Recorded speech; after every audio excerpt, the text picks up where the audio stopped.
O Espaço PUC está de volta e o tema de hoje é sobre os acidentes aéreos. Bom, a nossa equipe foi até o aeroporto da Pampulha e ouviu algumas pessoas sobre o medo de viajar de avião. Acompanhe.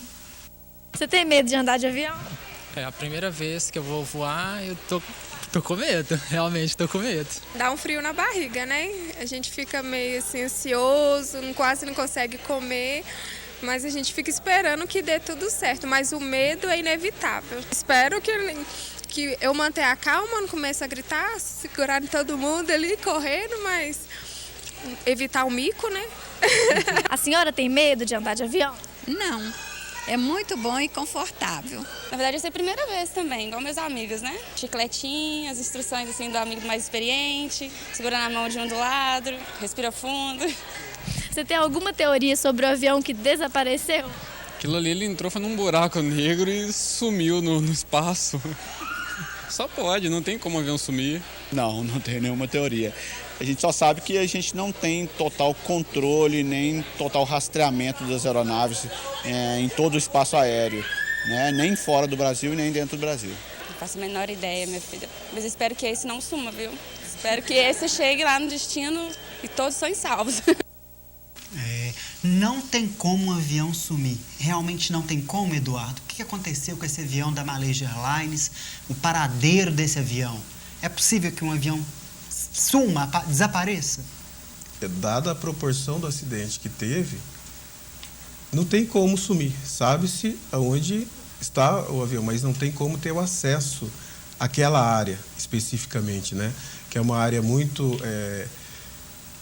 Não tem como ter acesso devido às ondas que tem e à profundidade, né? Inclusive o último acidente que teve, né, aquele da Air France, foi praticamente a mesma situação, mas houve tempo hábil para se buscar, não com o humano que foi, mas e sim um equipamento, né, usando um submarino que não era tripulado, né, justamente que teve as condições de ir até essa aeronave. Talvez um dia consigamos encontrar, né? Entender esse mistério, né? Que Certo, mistério. é uma incógnita, né? Bom, nossa equipe postou no Facebook uma enquete perguntando aos internautas as principais dúvidas quanto à segurança na hora de voar e sobre os desastres aéreos. Vamos ver algumas perguntinhas? Bom, a Maria Helena Bandeira perguntou como é e onde fica a caixa preta, Erasmo? A caixa preta não é preta, né? É alaranjada. Laranja? Para ser mais fácil de ser localizada, né? E ela fica na parte mais segura possível da aeronave. Geralmente fica no último ponto da fuselagem, bem atrás. E ela sempre é achada, ou não? Ela pode não ser achada no caso desse avião da Malásia, está no fundo do mar, não foi encontrada. Mas ela é uma caixa que foi feita para resistir a incêndio, ela pode resistir a um incêndio de 1000 graus durante 1 hora.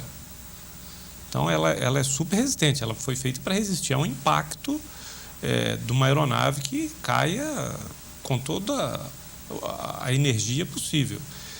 Então, no aspecto de resistir, ela vai resistir a isso aí, então ela não vai sumir, ela está lá. Ela é bem resistente, exatamente. Né? E o que ela grava? São 2 caixas. Uma vai gravar o som da cabine. São 2 microfones para ter essa condição de se analisar se o som está vindo mais de lá ou mais de cá, para identificar os sons audíveis. Não só de fonia, de piloto, mas as conversas, os barulhos que aconteceram durante o evento, né, o incidente. E a outra vai gravar os dados de voo. São 2 diferentes.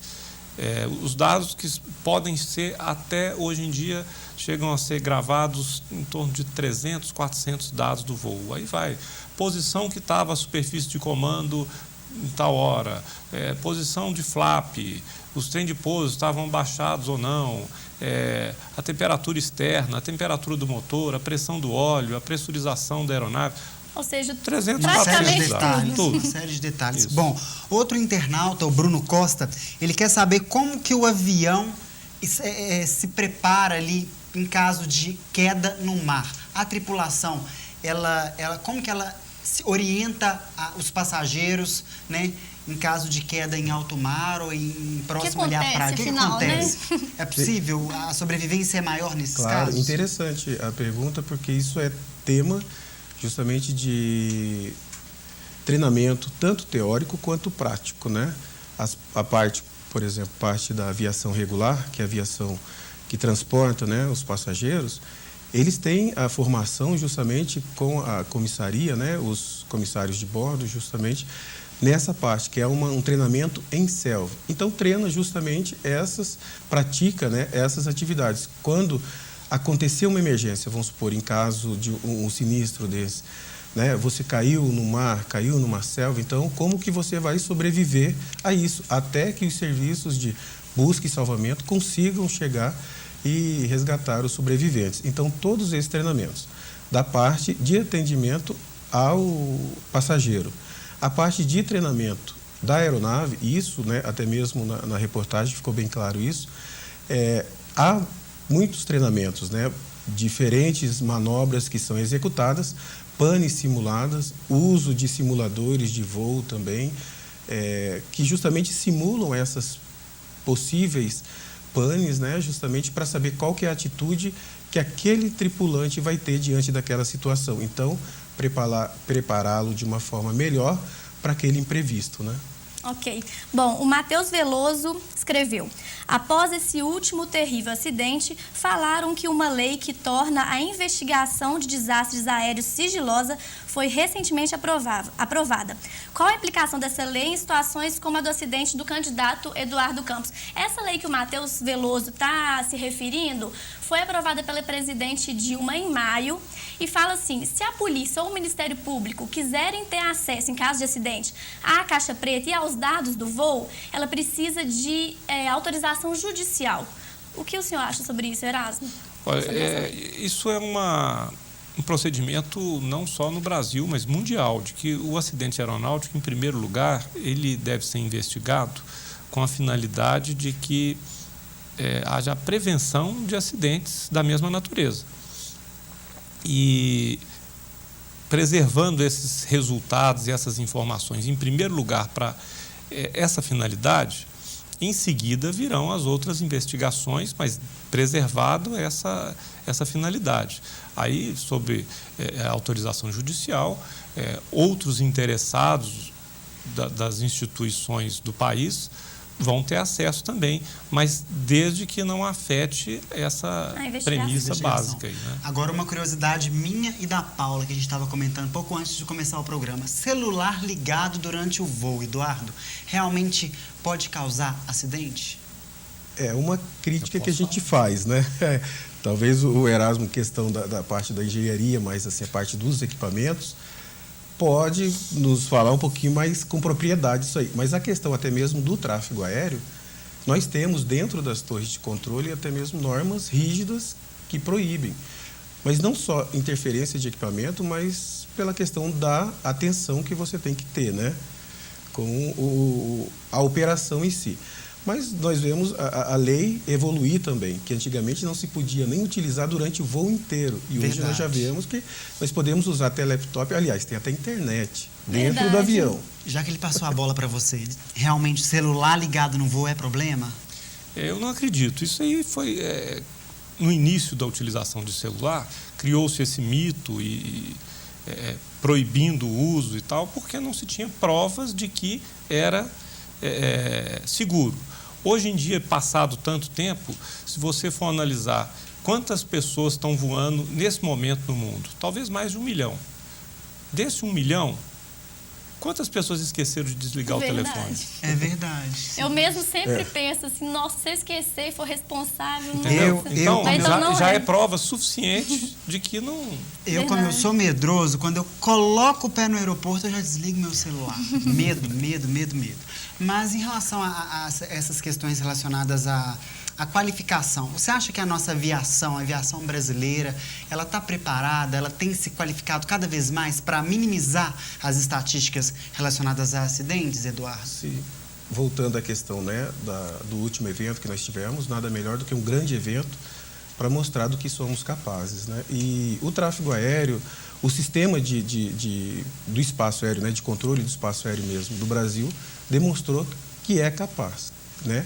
É claro que precisamos melhorar muito, sobretudo na questão de infraestrutura, que não só aeroportuária, mas infraestrutura, você vê, as nossas grandes cidades, né? O meio de transporte. Então, nós estamos passando por grandes mudanças. Então, assim, acredito que a nossa aviação é uma das mais seguras do mundo, porque somos signatários, né, de documentos internacionais e temos que seguir, né, esses documentos. É claro que aquele jeitinho brasileiro dentro da aviação não cabe, não entra aqui, e aqueles que se aventuram por esse caminho pagam com a própria vida, né? Diferente como o carro, nós simplesmente queremos sair daqui para tal lugar, entramos, no máximo aquele condutor mais defensivo, ele vai fazer uma verificação de óleo, né? Mas na aviação não tem isso. Na aviação, primeira coisa, você tem que estar com todas as revisões em dia da aeronave, as inspeções são severas em cima, né, de todos os parâmetros da aeronave. Você não pode simplesmente chegar e entrar dentro do avião e voar, vou sair. Não. Primeiro você tem que apresentar uma intenção de voo, você tem que ser autorizado a fazer aquilo. Tem todo um trâmite do tráfego aéreo, por quê? Diferente como um carro que você trata da sua própria segurança ali, que você não tem um guarda de trânsito que vai falar, pode vir para cá, passa, né? No tráfego aéreo nós temos um organismo, né, que justamente controla toda essa parte, que não é só você que está voando, você tem a obrigação de cuidar da sua segurança enquanto tripulante ali, né? Você no comando de uma aeronave. Mas existe por trás disso aí toda uma estrutura que te dá segurança para fazer aquele voo. E além da própria vida, a responsabilidade é imensa, né? Agora, voltando aos acidentes, Erasmo, existe algum momento do voo onde é mais provável que ocorra algo errado, que algo dê errado? Existem dois momentos do voo que são de maior risco, tanto o pouso quanto a decolagem. Tá? O pouso geralmente, se vier numa aproximação normal, visual e tal, talvez esteja um risco menor do que na decolagem. Mas em condições de mau tempo, também é uma situação de risco. E para finalizar, qual é o local do avião realmente mais seguro e que as possibilidades, em virtude de um acidente, sejam menores para aquele passageiro? A asa realmente é o lugar mais seguro? Existe esse lugar? Existe esse lugar? Existe? Bom, eu acho que dentro da caixa preta seria o mais adequado para, né, seria. Bom. Mas eu acho que isso é mito. Algum lugar que tenha. Existe estatística, os números nos ajudam, né? Dizem que talvez você sentar nos últimos assentos, né, você tem maior probabilidade de sobrevivência, mas tudo depende. A estatística, né, ajuda a gente nesse ponto. Deus, né? Deus claro. Acima de tudo. Verdade. Bom, claro. Muito obrigado pela presença de vocês. É um assunto sério, mas, né, a gente acaba levando às vezes para um caminho mais bem-humorado, mas que bom que vocês vieram aqui orientar os nossos telespectadores. Certo. Muito obrigada pela presença. Boa tarde. Boa tarde. O programa Espaço PUC termina por aqui. Participe com a gente, envie sugestões e comentários para as nossas redes sociais. E na segunda-feira eu volto às 4h45 da tarde e, é claro, espero por você. Obrigado e até segunda-feira. Obrigada pela companhia e até a próxima.